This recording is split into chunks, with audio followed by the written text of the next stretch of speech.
Ya, sebelum menerajui kepimpinan utama negara, Tan Sri Muhyiddin merupakan seorang pemimpin yang sudah disegani di kawasan parlimennya di Pagoh serta di Johor. Ini kerana beliau yang pernah berkhidmat sebagai Menteri Besar Johor pada 1986 hingga 1995 berjaya mengubah lanskap pembangunan negeri sekaligus meningkatkan sosioekonomi masyarakat setempat. Wartawan Erwin Zaid ada laporannya.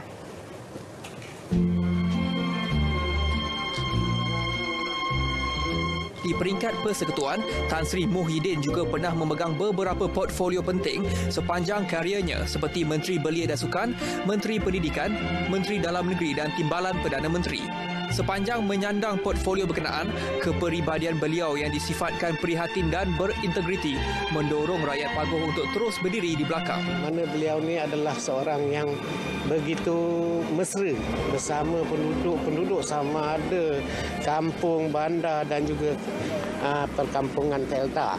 Mana beliau ni mudah kita berbincang, berurusan dengan dia. Tidak ada masalah. Tan Sri adalah seorang yang sangat-sangat tenang. Tan Sri juga seorang yang sangat komited dengan kerja yang dibuat. Tan Sri juga, kalau di Pagoh, kita lihat Tan Sri tidak pernah meninggikan suara, apatah lagi tidak pernah untuk meluahkan kemarahan, memang tidak pernah. Tan Sri adalah satu orang yang betul-betul bertanggungjawab.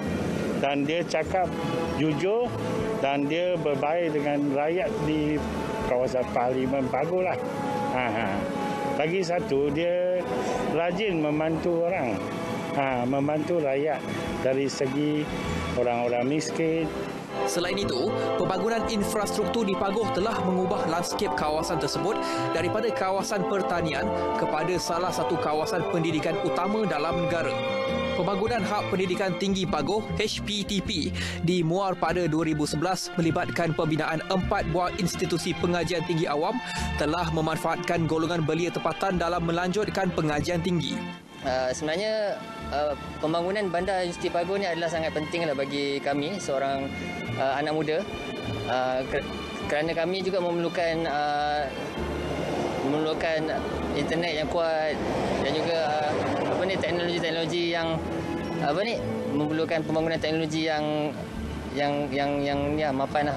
Sebenarnya beliau banyak turun di kawasan Pagoh ni, dan sebagai contoh macam saya sendiri sebagai mahasiswa, sebahagian daripada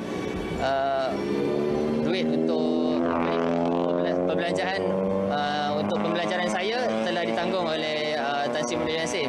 Memang dia ini dalam 1 tahun, memang ini kawasan semua sudah ada bangunan, universiti apa semua dia okey. Memang kita setuju lagi dia kalau boleh kekal sini terus jadi Perdana Menteri. Saya memang sukalah daripada dulu sampai sekarang. Memang ini Pagoh punya kawasan memang mewah lah, sudah kira baguslah. Menteri Besar Johor Dato' Hasni Mohamad turut menyifatkan Tan Sri Muhyiddin sebagai seorang yang mengutamakan pentadbiran dan pengurusan kerajaan yang baik ketika memimpin negeri pada tahun 1986 hingga 1995. Dato' Hasni yang pernah berkhidmat bersama beliau sebagai Setiausaha Pemuda Parti pada tahun 1993 melihat Tan Sri Muhyiddin komited dalam menekankan tata susila dan budaya Melayu dalam negeri.